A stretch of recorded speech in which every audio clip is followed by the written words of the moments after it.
नमस्कार विद्यार्थी मित्रांनो आणि पालकांनो, मी प्रदीप पुंडे स्वागत करतो तुमचं टेक एस्पायर युट्यूब चॅनल मध्ये। तर सर्वांचे कॅप रजिस्ट्रेशन आणि डॉक्युमेंट व्हेरिफिकेशन ही प्रोसेस कंप्लीट झाली आहे। आता सर्वजण प्रोव्हिजनल आणि फायनल मेरिट लिस्ट आणि कॅप राऊंडची वाट पाहत आहेत, बरोबर। तर आजचा व्हिडिओ कुणासाठी असणार आहे की ज्या विद्यार्थ्यांनी त्यांच्या कॅप रजिस्ट्रेशनच्या वेळेस कास्ट व्हॅलिडिटी असेल, नॉन क्रिमिलियर सर्टिफिकेट असेल किंवा ईडब्ल्यू सर्टिफिकेट असेल, या तिन्ही सर्टिफिकेट पैकी कोणत्याही एका सर्टिफिकेटची जरी रिसिप्ट दिली असेल, ओरिजिनल सर्टिफिकेट त्यांचं आलं नसेल आणि त्यांनी सध्या कॅप रजिस्ट्रेशन आणि डॉक्युमेंट व्हेरिफिकेशन हे रिसिप्ट वर केलं जर असेल, तर त्यांच्यासाठी आजचा हा व्हिडिओ असणार आहे। आजच्या या व्हिडिओमध्ये आपण पाहणार आहोत की नक्की ऍडमिशनला कोणते रिझर्वेशन तुम्हाला अप्लाय होईल, याचे फायदे काय, याचे तोटे काय आणि तुम्हाला ते सर्टिफिकेट कधी मिळणार आहे, बरोबर।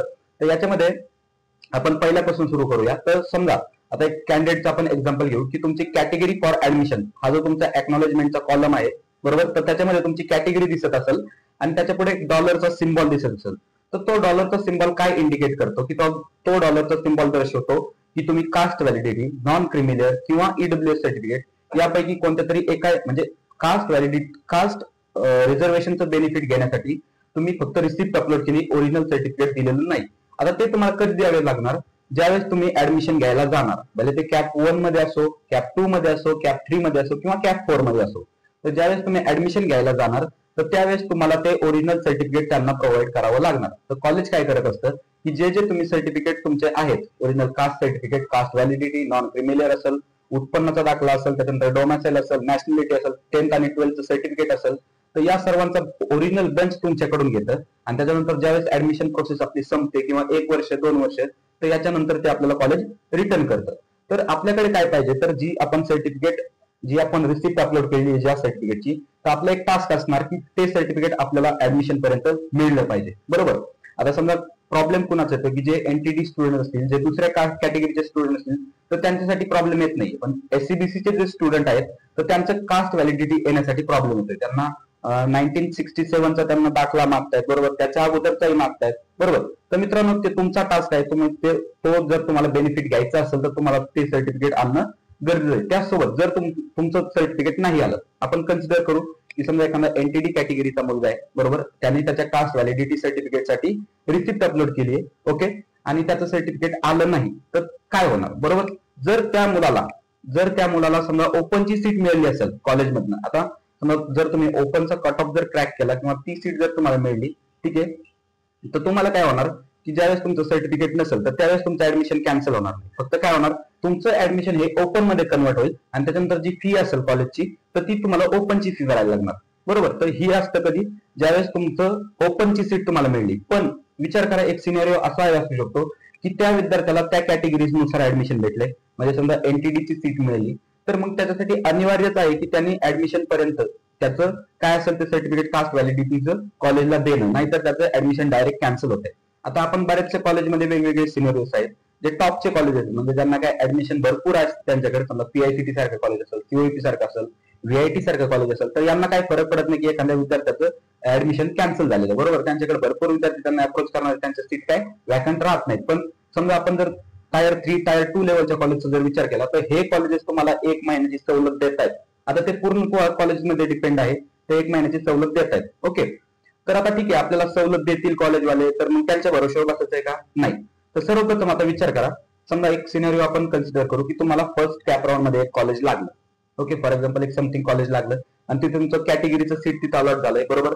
पण तुमच्याकडे सध्या ऍडमिशन म्हणजे घेण्यासाठी तुमच्याकडे कास्ट व्हॅलिडिटी नाही, पण तुम्हाला कॉलेज तर तेच पाहिजे, ऍडमिशन घ्यायचं। मग त्यावेळेस आपण काय करू शकतो, समजा फर्स्ट मधून आहे आपण, तर तुम्हाला बेटरमेंट पण पाहिजे नाही, तुम्हाला तेच कॉलेज पाहिजे, तर मग त्याच्यासाठी आपण काय करू की सेकंड राऊंड मध्ये जायचं, ओके। सेकंड राऊंड मध्ये जात असताना जे आपली ऑप्शन फॉर्म असतो आपला, तर त्याच्यामध्ये त्या कॉलेजच्या वर आपण पूर्ण ऑप्शन फॉर्म आपला एडिट करू शकतो, बरोबर।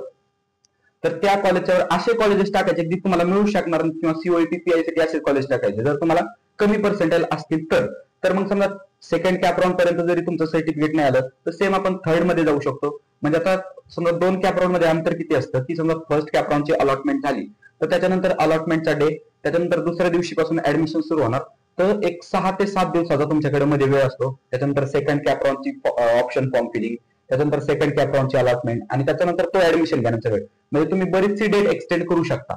आता हा एक ऑप्शन आहे डेट एक्सटेंड करायचा, पण याच्यात काळजी काय घ्यायची मित्रांनो की समजा तुम्ही कॉलेज टाकताय, तुम्ही ऑप्शन फॉर्म डिझाईन करताय, तुम्ही स्वतः ऑप्शन फॉर्म डिझाईन करायचा. म्हणजे आता तुम्हाला ते कॉलेज लागले, तुम्हाला तेच कॉलेज घ्यायचंय, पण असंही कधी होऊ शकतं तुम्ही नेट कॅफेमध्ये गेला किंवा कुणा दुसऱ्याकडून ऑप्शन फॉर्म जर फिल करून घेतला तर ते काय करू शकतात की त्या कॉलेजच्या चुकीने एखादं दुसरं म्हणजे कमी लेवलचं कॉलेज जाणार, मग तिथं तुम्हाला ते अलर्ट होणार, मग पुन्हा हे कॉलेज मिळण्यासाठी याचा कट ऑफ वाढणार. बरोबर. आता बेटरमेंट मध्ये जर आपल्याला त्या कॉलेजच्या वरचं जर एखादं कॉलेज म्हणजे प्रेफरन्सचा विचार करा तुम्ही, त्या प्रेफरन्सच्या वरचं जर एखादं प्रेफरन्स जर मिळाला आपल्याला तर तो आपला फिक्स होतो आणि जे आहे ते आपलं कॉलेज निघून जातं. बरोबर.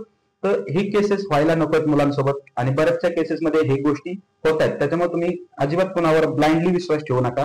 एखादा नेट कॅफेवाला असेल, तुमचा समजा ओळखीचा असेल तर त्याच्यावर विश्वास ठेवा. आणि जी ऑप्शन फॉर्मची लिस्ट असते ती फॉर्म सबमिट करायच्या अगोदर 2 ते 3 वेळेस तुम्ही चेक करा.